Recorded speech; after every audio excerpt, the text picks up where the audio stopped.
శ్రీ మనోహర్ నాదెండ్ల.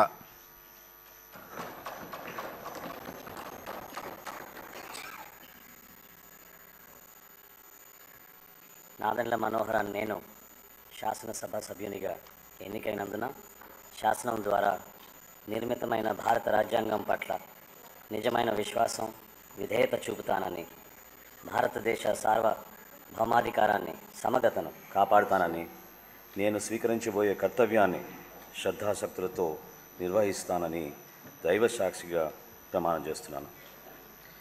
ఆంధ్రప్రదేశ్ శాసనసభ సభ్యుడినైన నాదెండ్ల మనోహర్ అని నేను సభ నియమాలకు కట్టుబడి ఉంటానని, వాటిని అనుసరిస్తానని, సభ మర్యాదలను పాటిస్తానని, సంప్రదాయాలను గౌరవిస్తానని దైవ సాక్షిగా ప్రమాణం చేస్తున్నాను.